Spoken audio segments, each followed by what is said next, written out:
விநாயகனே வெவ்வினையை வீரருக்க வல்லான், விநாயகனே வேட்கை தணிவிப்பான், விநாயகனே விண்ணிற்கும் மண்ணிற்கும் நாதனுமான் தன்மையினால் கண்ணிற்பணிமின் கணிந்து கொடிய துன்பங்களையெல்லாம் வீரருக்க கூடியவர், பொருள் பற்றை தணிவிப்பவர், வான் உலகிற்கும் மண் உலகிற்கும் தலைவர்.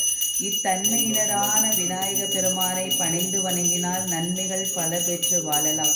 முதல் தெய்வம் விநாயக பெருமான். எந்த ஒரு காரியத்தை தொடங்கினாலும் எந்தவித தடையும் இல்லாமல் முற்று பெற வேண்டும் என்றால் விநாயகருடைய வழிபாட்டுடன் ஆரம்பிப்பது நம்முடைய பூரணமான வழக்கம். அது சுக்லாம் பரதரம் விஷ்ணு சசிவர்ணம் சதுர்புஜம் பிரசன்ன வதனம் தியாயே சர்வ விக்னோபசாந்தையே.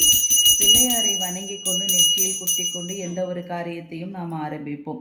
இது நம்முடைய விஷ்ணு சகஸ்ரநாமத்திலே இருக்கின்றது. எல்லாவித தடைகளும் இடையூறுகளும் நீங்கவும் மறைந்து போகவும் வெள்ளை நிற உடை அணிந்து கொண்டிருக்கக்கூடிய 4 கரங்களை உடையவரும் எங்கும் நிறைந்திருக்கக்கூடிய பரம்பொருளும் நிலவை போன்ற தன்மை உடையவருமாக எப்பொழுதும் ஆனந்தமயமாக அருட்காட்சியளிக்கும் விநாயக பெருமானை தியானம் செய்வோமாக. சிவாய நம சிவாய நம சிவாய நம.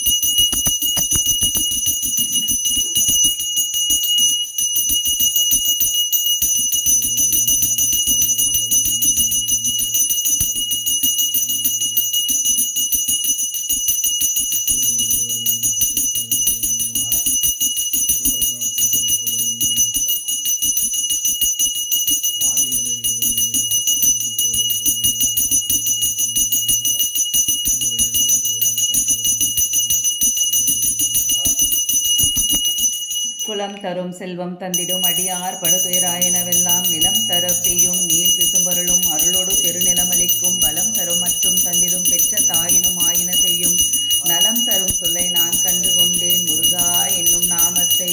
வெற்றிவேல் முருகனுக்கு அரோகரா, வேலவனுக்கு அரோகரா, வீரவேல் முருகனுக்கு அரோகரா, ஞானவேல் முருகனுக்கு அரோகரா.